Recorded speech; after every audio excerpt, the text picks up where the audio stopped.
बनी बसंती। मीनल एक दिन शोले देख रही होती है। उसे बसंती का कैरेक्टर बहुत अच्छा लगता है।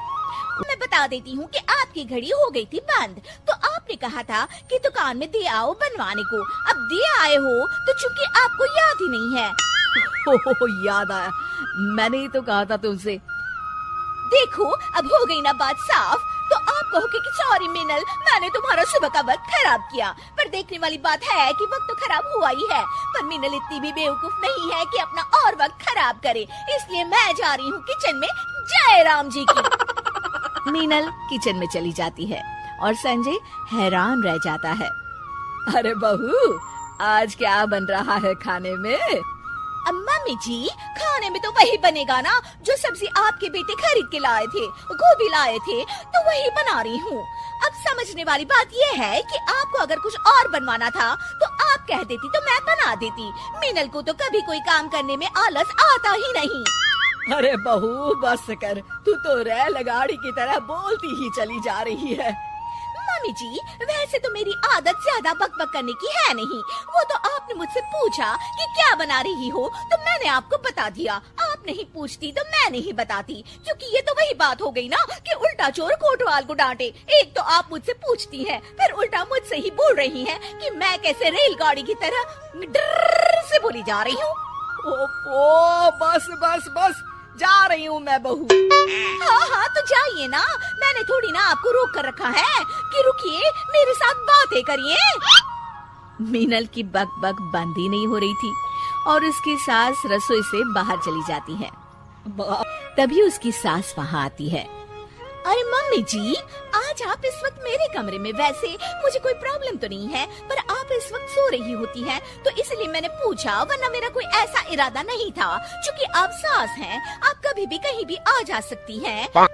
ओफो बस भी कर बसंती, मेरा मतलब है मीनल, और मेरी बात ध्यान से सुन। हाँ मम्मी जी, मैं कब आपकी बात ध्यान से नहीं सुनती।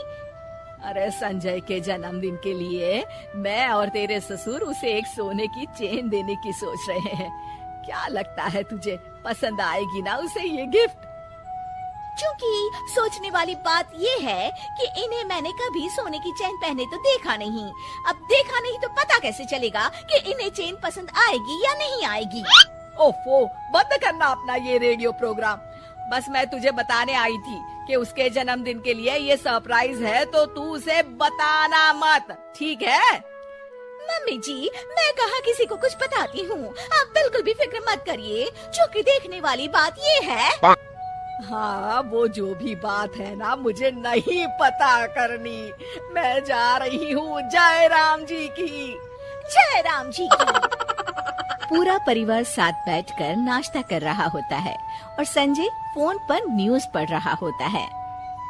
क्योंकि वैसे तो आप एक साथ एक बार में कई काम कर सकते हैं, पर सोचने वाली बात ये है कि एक बार में 2 काम करने चाहिए या नहीं। क्योंकि अगर आप फोन पर ध्यान लगाएंगे तो नाश्ता ठंडा हो जाएगा, और नाश्ता ठंडा हो गया तो आपको पसंद नहीं आएगा। अच्छा ठीक है, रख दिया मैंने फोन। बस तुम शुरू मत हो जाओ फिर से। मैं तो न्यूज में देख रहा था कि सोने के रेट कितने बढ़ गए हैं। हाँ बेटा, महंगाई बढ़ रही है ना। मीनल सोने की बात सुनकर रसोई से बाहर आ जाती है। हाँ, सोने के रेट बढ़ तो गए हैं, पर सोचने वाली बात ये है कि क्या अभी भी लोग सोना खरीदेंगे, और अगर वो सोना खरीद रहे हैं तो फिर क्या फर्क पड़ता है। अब जैसे कि मम्मी जी हैं जो आपके जन्मदिन के लिए सोने की चेन बनवा रही हैं। धत्तिर की सोने की चेन मेरे जन्मदिन के लिए? सास और ससुर मीनल की तरफ देखकर अपना सर पकड़ लेते हैं। क्योंकि अब सोचने वाली बात ये है कि गलती तो मुझसे हुई है, तो माफी भी मांग ही लेती हूँ, पर सवाल ये उठता है कि माफी मिलेगी या नहीं। नहीं मिलेगी माफी। मीनल के बसंती बनने के चक्कर में हो गया बर्थडे सरप्राइज का सत्या।